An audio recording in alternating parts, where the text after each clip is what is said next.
The game of billiards has been around in one form or another for nearly 500 years. During the 19th century, the game's rules and equipment evolved to basically what they are today. Billiards, also known as pool, is played on a slate tabletop that's usually 8 feet 3.5 inches long and 4 feet 7.5 inches wide. Clients order billiard tables much like they would custom design furniture. They pick the table's style, colors, the type of wood, and its lacquer and stain. The tables come in maple, walnut, mahogany, cherry, and the most popular, oak. A computer-guided machine shapes part of what will be the table's frame. This machine's rotating heads perform several different tasks. A profiling head carves the angle of part of the frame. A routering head creates the table's decorative grooves. And a drilling head makes holes for bolts to fit through. 6 wood components called rails will surround the playing surface. They have diamond-shaped carvings that'll become visual markers for the players. After spraying the rails with glue, a worker inserts 18 metal nuts. They'll be used later to secure the rails to the playing surface.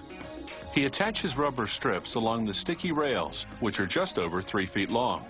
The rubber will cushion the balls when they hit the sides.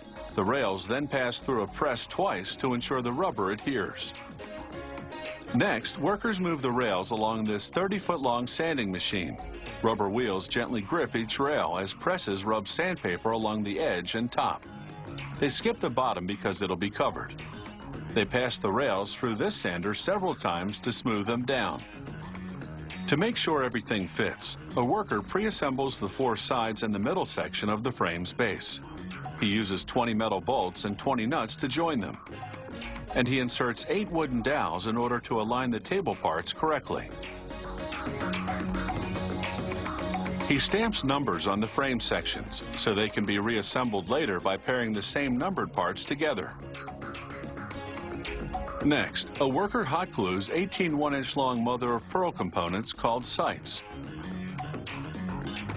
He fits them into the carvings on the rails, which have now been stained to the desired shade.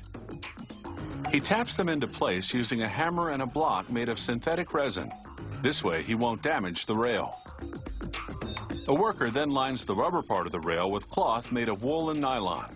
He attaches it with a plastic strip that fits over the cloth and into a groove. He uses a mallet to ensure the cloth is tightly inserted. The worker then staples the cloth to the other side of the rail. A zinc and brass plaque display the table's brand name. After shipping, workers reassemble the table in its new home. Serial numbers ensure the parts belong to the same table. Assembly takes about 2 hours. They match the numbered parts together using up to 50 bolts and 50 nuts. Then they level the table using metal components called leg levelers to adjust the table's height.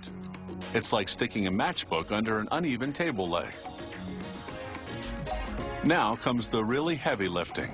Workers fit the 3 sections of the table's top, which are made of slate and weigh up to 300 pounds each. Slate won't degrade and it won't budge if you hit it.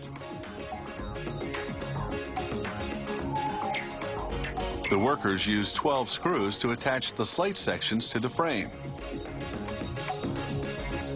They level the sections using wedge-shaped plastic shims between the slate and the frame. Next, a worker melts wax over the cracks between the sections. He uses a scraper to smooth out the playing surface. The remaining holes will later be covered by rails. After the wax dries, they cover the table surface with cloth, which comes in a variety of colors. They cut the cloth in the corners, so there won't be any creases in the lining of the pocket holes. They staple the cloth to wood strips under the slate. A worker pierces the cloth over holes in the slate, so he can later attach the rails. The 6 pockets are 6 inches deep and consist of a metal frame covered with a leather lattice. Workers install 18 threaded metal rods underneath the rails. Then they flip the rail assembly and insert the rods through pre-made holes in the tabletop. They use nuts to secure the rods in place. Screws attach the pockets and voila, your table is ready. For prices ranging between $1,500 and $15,000, you have quite a stylish game.